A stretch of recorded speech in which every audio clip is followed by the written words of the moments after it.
Are we bad people, Beadle? No, are we bad people?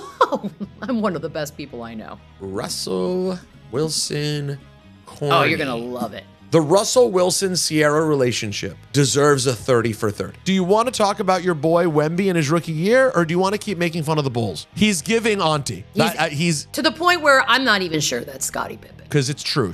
Pip has got a lot to say. Explain this to me. Do I not know how they test pants? Franks and beans. Franks and beans. Franks and beans. He's a giant. He's 12 years old. All right, 21, 22. It would be like having a friend who once a week gets into a fist fight on the street. You'd be like, hey, dude, this is not good for your health. What do you call it? Insurrection? I call it Jan 6. Look, is it Italian? Of course not. But doesn't mean it's not good. Oh, really? I love the Roni. Big Roni guy. We didn't start this fire. Harry Truman, Bronny James. I lost my mind when Sting came out. It's my favorite episode so far. From Wondery, I'm Michelle Beadle. And I am Peter Rosenberg. And this is Over the Top.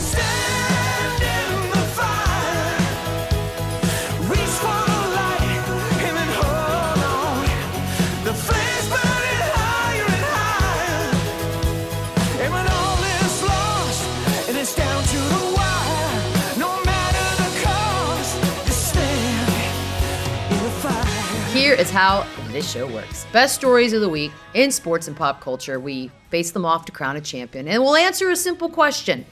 What is the undisputed most important thing on planet Earth this week? We're going to decide it the only way we know how, using Royal Rumble rules. We start with two stories. We decide which one's more worthy to discuss and which one has to go. After 90 seconds, a new one will be introduced, and we'll have to decide whether we want to keep talking about our current story or switch to the new one. We don't know the order of stories coming our way, but we do decide which ones get thrown over the top rope. Peter, first up. Okay. First topics of the day. First of all, it's NFL Combine Week. Yay. You can feel the excitement, but before we get to my big report on wingspans and shuttle times, the biggest story out of Indy is the lack of participation.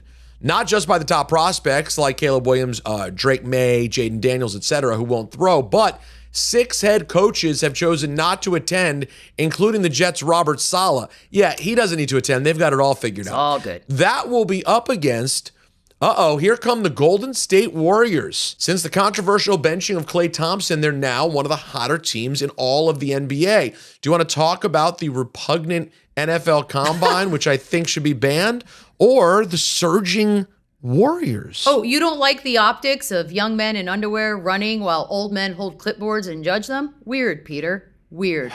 Are you even American? I know. It's weird, but can you make it... Let's make it more uncomfortable and make most of the old men white and make most of the young men black. So it just feels incredibly, incredibly disturbing. And it's like everybody's thinking about it, but they just do it because we have to know if a guy's hand is big enough to hold a football. Is it bigger than my head? You could do that in a Zoom, ladies and gentlemen. This is why we're friends, Peter. I hate the Combine. I've never liked it. It's stupid and a waste of time. Get it out of here.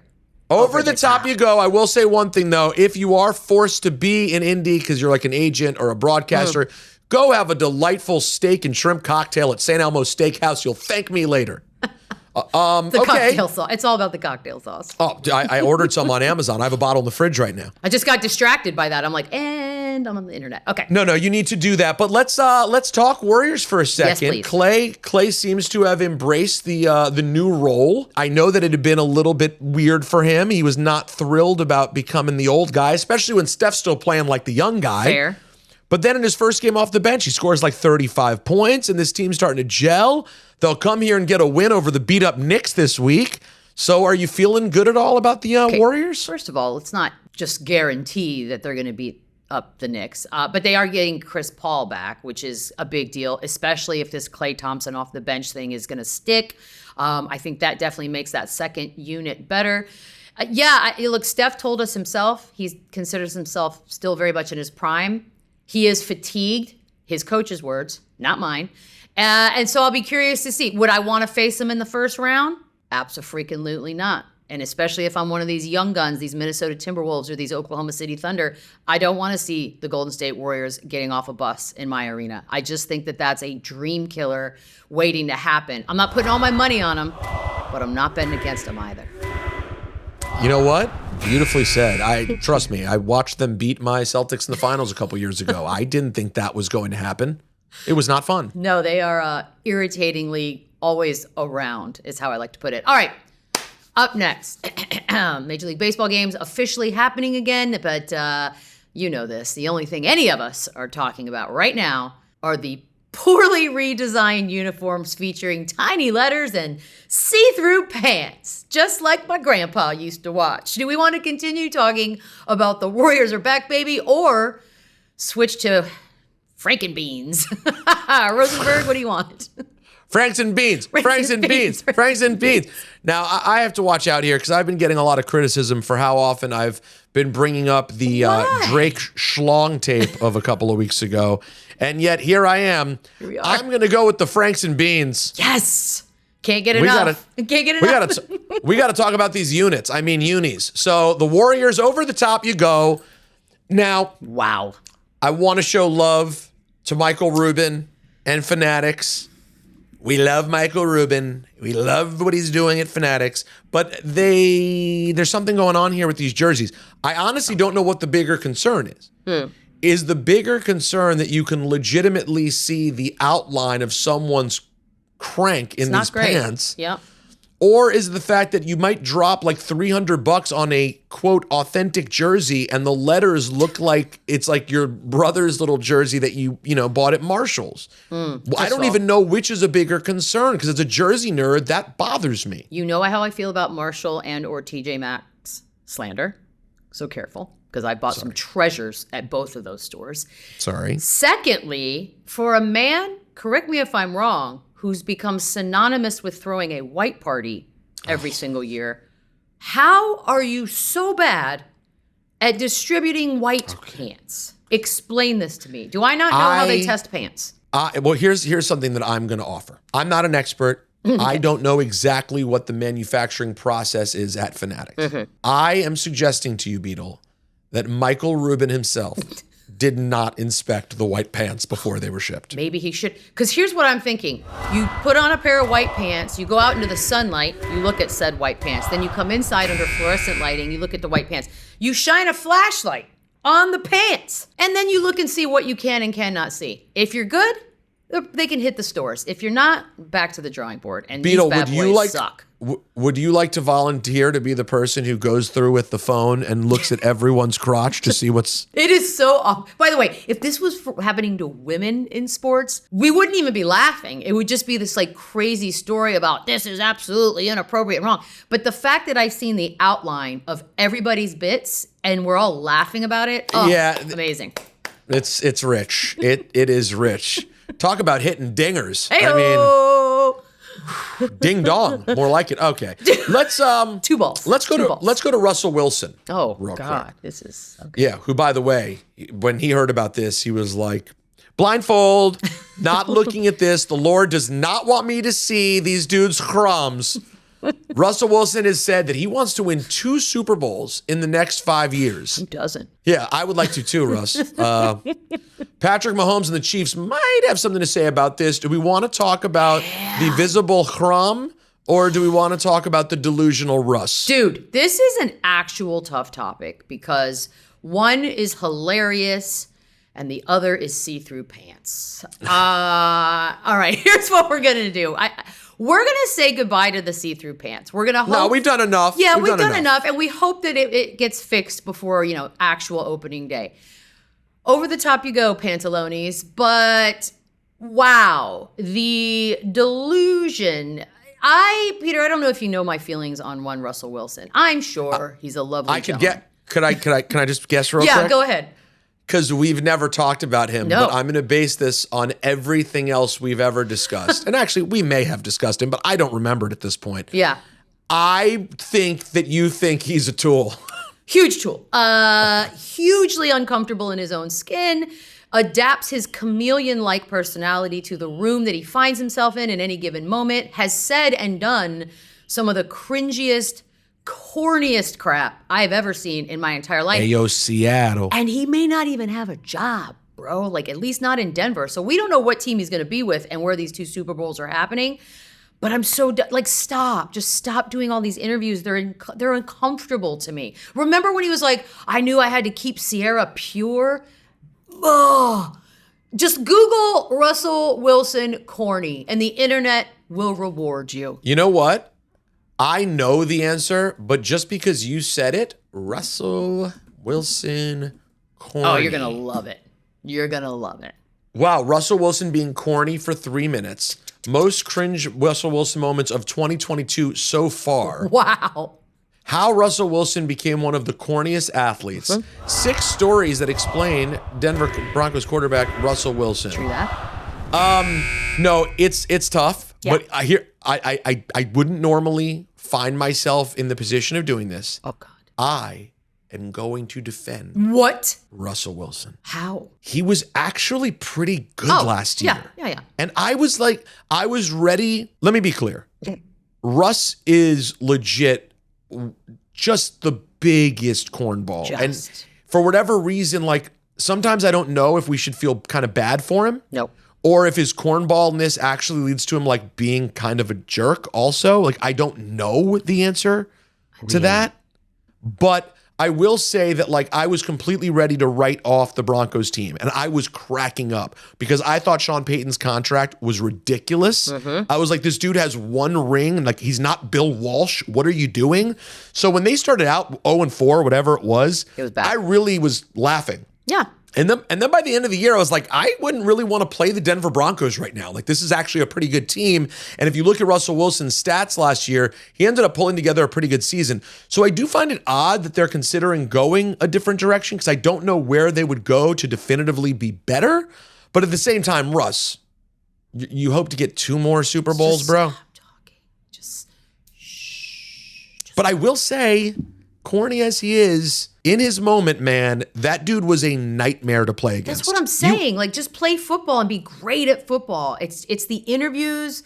It's the high-kneeing it on the plane. It's the sideline antics. It's the catchphrases. It's the weird behavior you had the morning after you got married and you were implying to the camera that you had sex. Okay, congrats, I guess, on the sex. It's all the weird stuff. Listen, I know that we should have went to the next topic. I know.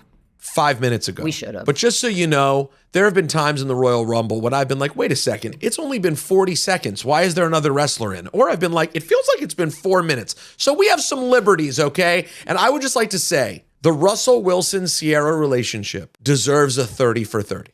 It will get one.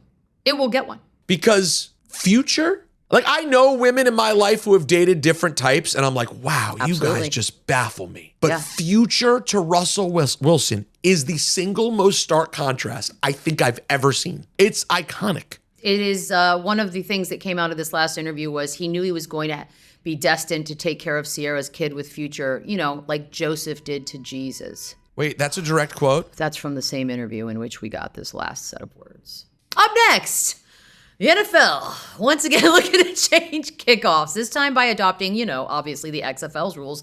It allows only the kicker and the returner to move until the ball is fielded, which would help reduce players from colliding at full speed.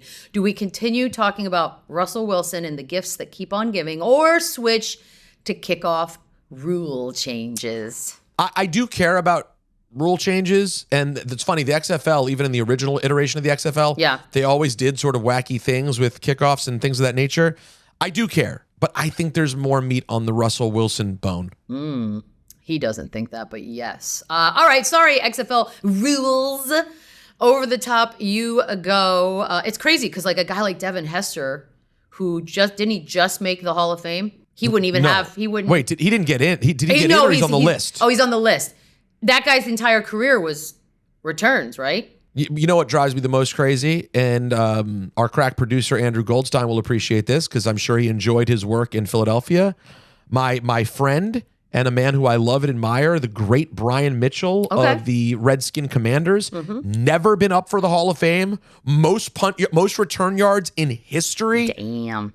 did it for multiple teams for like 12 years and was a pretty damn good running back. They don't even respect the position enough.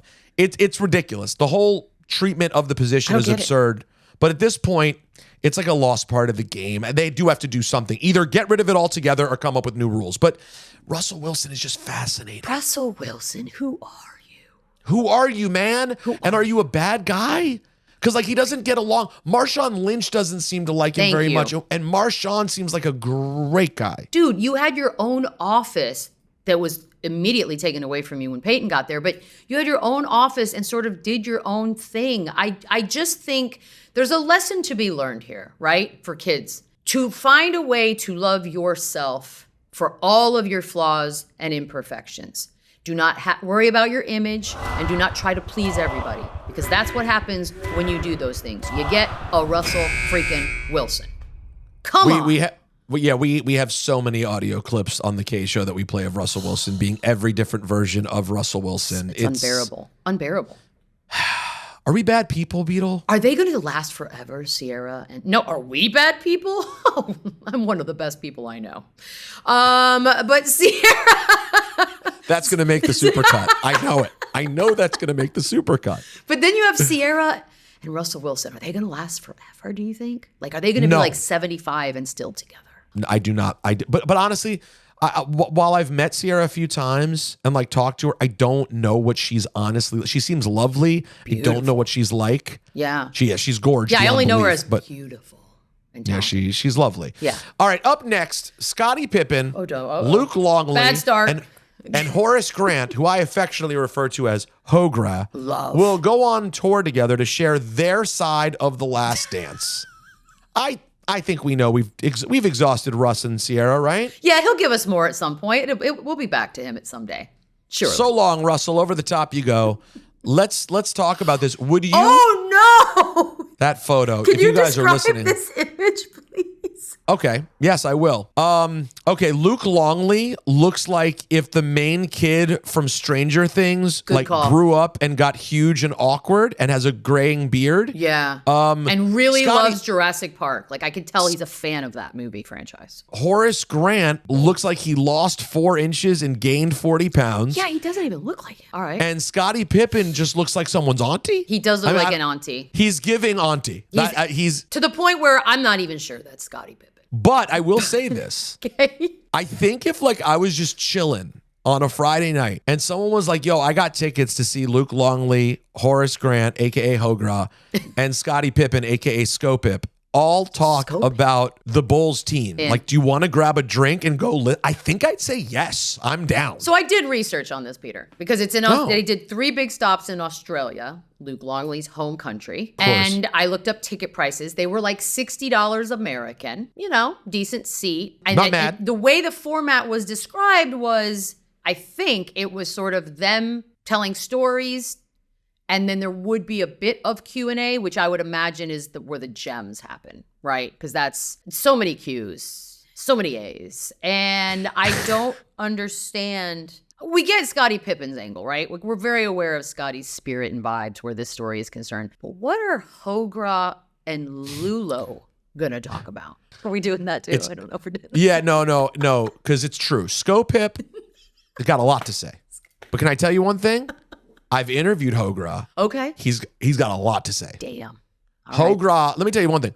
First of all, Hogra is down to get into it. Second of all, I remember sort of his tone and approach. I'm actually a little concerned that I've made up this nickname. I'd like to apologize and never say it again. As for Lulo, I have no idea what Lulo's. You know what disappoints me? I wish instead of Lulo it was Toku. Toku would be different. If you were gonna take like one of the obligatory token white guys from the Bulls, sure, non-American whites from the Bulls, I'd rather Toku than Lulo. Well, because you're not gonna have Japa, and you're certainly not gonna have Stuka, so you're kind of left. Well, what about Wilper? Wilper is still working in Chicago for the Bulls, I think. You can't have Wilper. You can't get Wilper then either. Sure. Wilper's a hot ticket. So many white guys. Only one was available. We are halfway through the It's my favorite episode so far. It's my favorite topic, weirdly. Right now, and hopefully forever, the most important topic of the day is the tour that no one asked for. The Chicago Bulls. We'll be right back.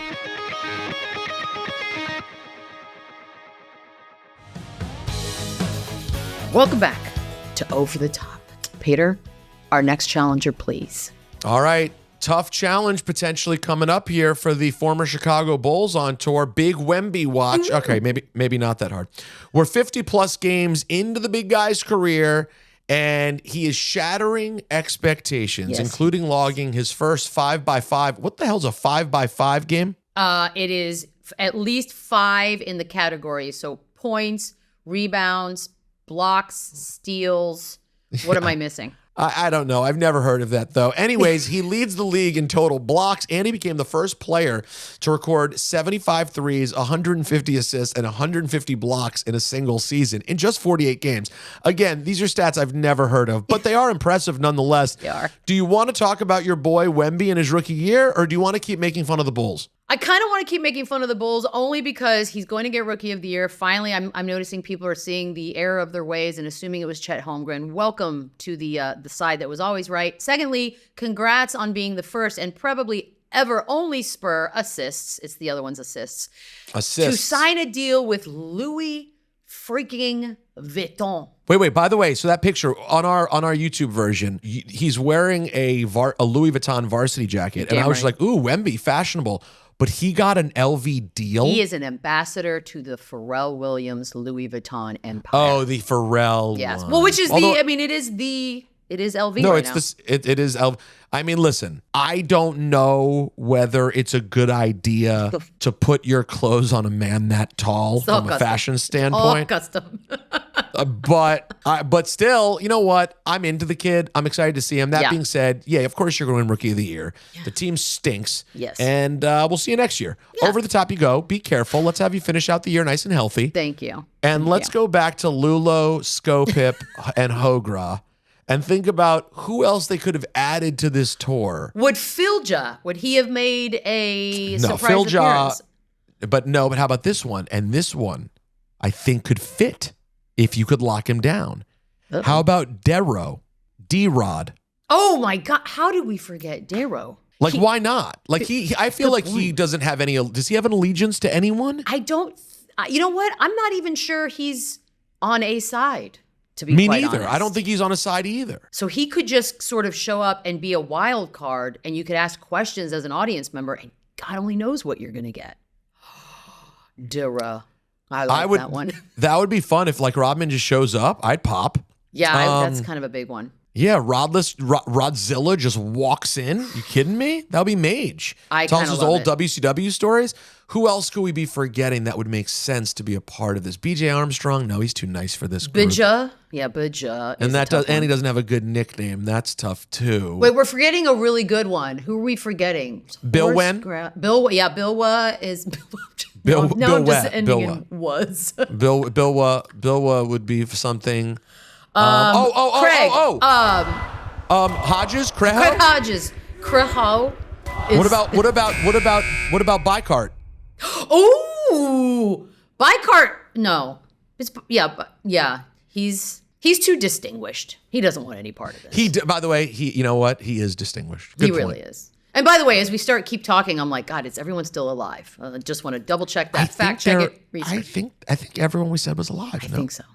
I hope so. Cartwright's alive. Yeah, he's alive, but I started thinking that. And we don't have a research department, so we're on our own here. Up next, this Sunday, 64-year-old wrestling icon Sting will wrestle his last match at AEW's Revolution event. And I have to put last in quotation marks because I also said wrestling. 64. Do we want to continue talking about the Australian Tour of Fun or switch to Sting? Dear God, sir. I think we exhausted the Bulls. We did. The Shibu Tour. And I think we move on to Sting. It's his last match. So long, Bulls. We may never see you again, but we wish you the best, Lulo. Yes, Lulo. Look great. Sting, 64, the icon. Peter? 64? You know what? The biggest shock to me is that Sting, I guess it makes sense that he's 64. Well, because they age. Age does keep going. Yeah, age does do that, but he just still looks so good. But when you think about the fact, well, it was Ric Flair's birthday this past week. Okay. What did Rick turn? Do anyone remember? What did Rick turn? 70. I want to say 72. Oh, damn. 75. So if Flair turns 75, I guess it makes sense that Sting is 64, but he still looks so damn good. Here's my thing. I'm still really sad about how things ended for him in WWE. He had like 1 second there, then got injured. I wish they would have found a way to keep him around because AEW has made great use of him. That's weird. They put him in tag matches. They sort of protect him so he never even seems that old. The guy wears face paint, obviously, so you can't tell that he's that old. Brilliant move. Although even without his paint, he still looks pretty good. Okay. But I guess the question is, given that he was basically an entirely non-WWE guy, basically his whole career, where does he rank among the all-time greats? Was it at MetLife when they brought him out, WrestleMania? No. Or was it Dallas? Dallas. Okay, because I was at both, and I couldn't remember which one was which. And this is why I'm saying it. Because despite the not having a quote-unquote long-term run in WWE, I lost my mind when Sting came out. And that is all I need to know about where he stands in the landscape of wrestling. How it felt when you saw him. I jumped out of my seat and lost my mind. No, It was really cool. And that's why I was just so sad that it was quick. But I think his last match should have not been a tag match. It should have been him versus Darby Allin, who would have like gone on to be sort of like his protege. Yeah. That's what I think. I think the disappointment is for me, him having a final one-on-one match with Darby Allin where he passes him sort of the baton. I would have dug that more than this Young Bucks tag match. But he's the icon. He's great. They put him with Ric Flair. Amazing. Listen, you guys know I'm a WWE guy through and through, but how do you not care about the farewell to Sting? And I do think at 64, it'll be the go home. It also tells you what makeup can do. It really is a wonderful thing. Yeah. I mean, I actually am going to start rocking a full paint deal. Just rock the foundation all the way Not all through. of us can be Beadle, who just continuously looks the same age no matter what happens. Obviously. All right, up next, the gloves are coming off. New York Rangers rookie Matt Rempe has dropped the gloves in 3 of his first 5 NHL games. And in his first 20 minutes of ice time, he's racked up 32 penalty minutes. Do you want to talk Sting or do you want to talk Rempe? Love you, Sting, and wish you the best and an adieu, if you will. And I hope this is really your last, because at 64, that's when the gardening should be kicking in, not all of this other ridiculousness. You think Sting's going straight from the ring to becoming a big gardener? Maybe he's got a killer touch with tomatoes. Who knows? All right, what do you want to talk about with regards to Rempe? Because this story is quite interesting. So he is a throwback, and also as if he was concocted in a lab for hockey. He's 6'8.5" or some crazy ass combination. He's gigantic. He's a giant. He's 12 years old. All right, 21, 22. Either way, seems like he's 12 years old. I watched his first and I think second games, and he had a fight in both. Might have been his first. He had a goal, accidental, but a goal nonetheless, and it does count. And he looks like he's having more fun out there than any human being should have a right to. I think he's going to be a blast, and I think the Rangers are going to love him for a really long time. He's going to be incredibly popular. Yeah. At some point, they're going to have to chill. With the fights? Yeah, you just can't. Fight. From a health standpoint, like, do you realize that when there's a hockey fight, it is just the equivalent of getting into a real fight? Yeah. Like, it's not a match. It's not a wrestling match. It's not an MMA match. It would be like having a friend who once a week gets into a fist fight on the street. You'd be like, hey, dude, this is not good for your health. And also, one thing that's amazing about hockey is they have a part of the game that is acceptable. I love it. And you receive penalty minutes. In any other sport, if this were to happen, the police would be called. Actual police would show up and arrest people. And in this sport, you can still just be like, hey, bro, you want to go? I will say this. I love that. I think there should be time and place for fighting in hockey. I do think the culture, though, of it still existing, that you can just go up to someone before a game and be during like, hey, bro, warm-ups. you want to fight tonight? Yeah. And then the second the game starts, you just fight? Yeah. I don't want to be a party pooper, but What? it feels like that should go. That felt like such an iconic sort of, hey, kid, welcome to the show. moment. Just letting him have his first moment and introducing him to the Okay, but world what of if the it keeps NHL. happening? Oh, I mean, it'll eventually die down. Look, the dude is a giant. And I think he's got the newness on him. Kind of like Wemby, right? Like all the vets want a piece of Wemby. They want to dunk on Wemby. They want to just show that like, yeah, cool, welcome. You're going to be a world changer, but you're still just a rookie. And I feel like that's kind of they're not punching him in the nards. Well, they would if they could. I mean, and it would be like a straight punch to the nards because the guy is so tall. In some cases, like Jose Alvarado, maybe just also a reach up, just a little bit. Right. Exactly. You're reaching for the nards. You're up next. This one took me a second because I had no idea what this word was. KFC is rolling out the Chizza. It consists of, oh God, we're fat. 2 fried chicken fillets topped with marinara, mozzarella cheese, and pepperoni. Do we want to continue talking about old Mr. Rempe or switch to this concoction over here? The KFC Chizza in the Hizza. Nailed it. Love the Rempe story, but I think that was a lot of hockey for this show. It was. Are we experts now? I think we are. Yeah, I know. Hi. I know everything. Let's toss you over the top safely. It's Chizza, like pizza. I'm stupid. By the way, I thought it was Chizza, and then you said Chizza, and then I just started thinking I could just picture our producers giving us bad Wu-Tang jokes. That's true. Like, is it the Chizza, the Rizza, or the Jizza? But it's the Chizza. And by the way, it should be Chizza because it's chicken. And shit. It should just be called shit. It just be called shit in a box. Wait, are they a sponsor? Wait, hold on. Psych, we love, by the way. We have too many jobs to insult KFC. I'm so sorry. No, KFC's so good. And, oh wait, hold on. It's chicken as pizza. So yeah, it's chicken fillet, 2 chicken fillets with the mozzarella, the marinara, and the pepperoni. So it's like a pizza made of chicken underneath, fried chicken underneath, which by the way, all on their own, delicious. Now, so real quick, you eat this with just a fork and knife now? If you're fancy, sure. Well, otherwise you just pick up the chicken. Did you hear the description of what I described? Do you think we need class? Or can we just eat it like animals? So you're saying you just shove your face into this whole thing? Just put it in a wad and shove it in your mouth. By the way, we're having a show dinner this week. Change of plans. I'd like to have the shit in a box, please. Can I get some Chizzas, please? I just want to pick up a piece of chicken and just squeeze it. By the way, this is also something I just read. The only requirement to ordering the cheese is you have to be wearing Zubaz pants. That is the only way you're allowed to eat the Chizza. You know what? In all fairness, I watch a lot of I watch diners, drive-ins, and drive-through, whatever the hell that shows. I call it diners, diners. Sure. Triple D.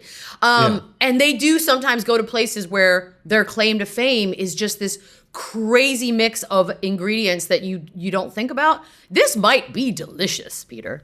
Oh, no. I think there's, for the record, it actually sounds, there's nothing about it that sounds gross taste-wise at all. I don't love pepperoni, but yeah. Oh, really? I love the Roni. Yeah. Big Roni guy. My least, I don't like, it's not a pizza, I pick it off. Really? You pick? It's too overpowering a taste. I'm a simpleton when it comes to pizza. You pick pepperoni off the pizza? Yeah. I also don't eat beef or pork anymore, so beef pepperoni I was okay, but yeah, it's not my favorite. Not my favorite. Interesting. I know. Wow, that is an interesting take. Really? Love the pepperoni. How about this? I love pepperoni and pineapple. You know what? Salt and sweet. I don't know why people are so... Look, is it Italian? Of course not. But doesn't mean it's not good. It's back to the chicken parm argument. Not Italian. Doesn't mean it doesn't taste good. Chicken parm's not Italian? No, not at all. It's American. What about Italian. eggplant? What about eggplant parm? Eggplant parm is Italian. I love eggplant parm. Me my favorite, too. my number one Italian. Me and my friend Don LaGreca, a good Italian gentleman. Great Italian. We get into big. You just went great Italian. You trust me. I know how much he speaks. I know how much he eats. I know his name is LaGreca, so it has to be good. It has to be. We argue because he thinks like eggplant has no use, like it's just a meat replacement, and I love eggplant. That is I think so Don. Yeah, of course. The most Don thing ever. First of all, the idea that you have to replace meat as though some people just don't know what to do because there's no meat replacement. Right, what do you do without meat? All right, ESPN is no longer projecting Bronny James as a one-and-done prospect after falling off the big board. Upon learning the news, LeBron went on Twitter and he ranted about letting the kid be a kid. Do we want to talk about the Chizza or move on to Bron? Well, this is a Sophie's choice. But because of the self-infliction that is this Bronny story, I believe we have to send the Chizza over the top rope, my friend Peter. And I'm sad because I want to try it. I know. I'm up for some Chizza, but LeBron 11 months ago, if you remember, tweeted, man, Bronny, definitely better than some of these cats I've been watching on League Pass today. And now he's saying, can we just let the kid be a kid? I get it. We didn't start this fire. No, but it's still burning since the world's been turning. He put it out there. First of all, kid never had a Harry chance. Truman, Bronny James. His name's Bronny. Okay, let's start there. That was going to be a tough hill to climb no matter what this gentleman decides to do with his life. And we still don't know what he will. Then he has the comment about how he's better than dudes that are already playing in the NBA. Then we now know that his quest in life is to be on the same NBA team as his son, which will probably happen not because Bronny will have earned it, but because LeBron will have orchestrated it. I feel bad for this kid. He cannot win no matter what happens. Do I agree with the sentiment of let the dude just be a college kid and play? Sure. Of course. Does he have a shot at that? No. Well, here's the thing, though. With all due respect to LeBron, the things that you've said early on or that people know you feel are exactly what's not allowing him to be a kid. Correct, sir. It's this expectation of you guys playing in the league together. He may not make the league. He may not be good enough for the league. He may decide he doesn't want to be in the league. True. He may just decide he doesn't feel like being in the shadow of LeBron James and he wants to be a poet instead. I don't know. But either way, yeah, I kind of feel for him too. That is a lot of pressure. So much pressure. I mean, you got Charlie Woods doing the golf. It's a lot. Like when you pick the path that your once in a generation parent excelled at, it's going to be tough. All right, up next. People are calling for college basketball to ban court storming after Duke star Kyle Filipowski was knocked over trying to get off the court following a loss to Wake Forest and the ensuing court storm by those damn fans. Do we want to continue talking about LeBronny James? Yes, I combined the two. Or switch to the future of court storming as we know it. Oh, we say goodbye to Bronny James as I've been waiting for this topic all week. Oh, have you? Court storming is dumb. And by the way, I don't call it court storming. What do you call it? Insurrection? I call it Jan 6. I call it Joss. I call it peaceful protest. Sure. No, storming the court is dumb. It's gotten really dumb. It's not great. 20-some years ago, it made sense. If you were like a sort of middle-of-the-pack team and you knocked off the number one team in the country, you rush the floor. Because, oh my God, we were ranked 24 and we knocked off the number one team. Or we weren't even ranked. Oh my God. As the years have gone on, like everything about this world that we live in post-social media, everything is ruined. Everything is T-ball. And now, dude, Wake Forest was favored against Duke. Thank you. Like, you shouldn't act like you've been there before, dude. Bruh. They're not the greatest team. You didn't beat the running Rebels of 1990. Like, calm down. So, A, I just want to say storming the court is dumb. B, and this is important, Filipowski, he deserved everything he got. Ooh, there it is. There it is. Duke hate in the house. He initiated contact. Look at the replay and tell me, A, he stuck his leg out a little bit. B, he threw his elbow. He gave an elbow shiver. Okay. Well, hold on, Beadle. Peter! How Duke is it? We've seen people rushing the court for a million years. And of course, it just happens to be Duke that's like, it's so dangerous. I got hurt. Every other team has figured out how not to get hurt. Throughout history, we've never seen this. And by the way, don't bring up Caitlin Clark because God bless her. She's going to change the game of basketball. She's amazing. She initiated contact too. And how flopped. about that? And also she flopped as well. Yeah, she flopped. So while I think the rushing the court thing is stupid, Beadle, I just think it's so perfect that it was an annoying Duke player who had to cry about it, who, when you look at it in slow motion, initiated the contact himself. Shut up, you big crybaby. Would we have liked it more had the 7-foot Dookie just gone out there swinging haymakers just making contact left and right. Like basically like some sort of weird conveyor belt of punches as these tiny little students come running by at full speed. Because at least it would have been honest. At least it would have been honest. But now he's doing this this crying. Fake victimhood. He's crying. And to whoever decided that putting the Band of Brothers music to the image of Filipowski and the trainer basically crying together. Oh no. You deserve any award. Can you text it to me? I'll find it because it is, wow, it's a beautiful thing.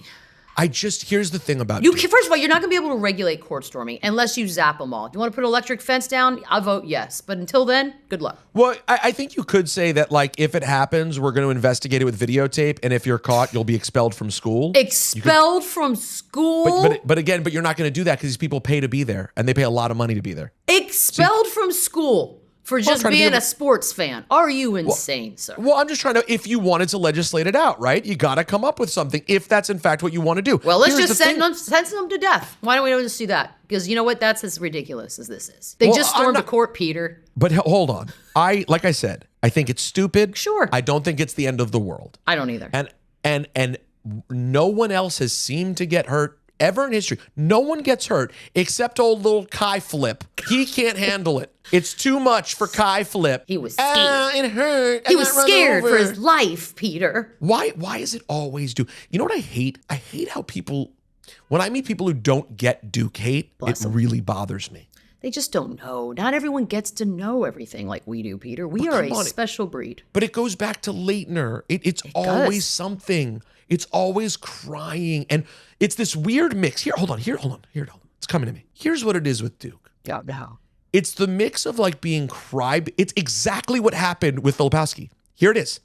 It's the mix of being a crybaby and also aggressive at the same time. Grayson Leitner, Allen. Crybaby, aggressive. Yep. Grayson Allen, the crybaby, picture. Aggressive. Kai Flip, crybaby, aggressive. Make up your mind, Dukies. Can't have it both ways. And by the way, you know why their fans don't storm the court? Because they literally have the songs and things that they said written down on pieces of paper left on the seat before the game. Do you know that? What? Their chants are written down on sheets of paper that are organized and given out. So they're like, let's all make sure we read the same chants, gang. Ooh, the British soccer fans right now are mocking us. They don't have to write down their chants. They know them when they're born. They're in their hearts. And they don't just run on the court. They run through the streets and injure people and commit crimes. That's how you do it. Yeah, hooligan or not. Can't have it halfway. Oh, I think that's it. What? Yeah, we made a decision. That was the most important thing this week. Kind of was, actually. All kidding aside. So court storming is it? The picture of that. I love it. I hope we talk about it for 6 more weeks. All right, that is it for the show. Tune in next week to find out what you need to care about and what goes over the top.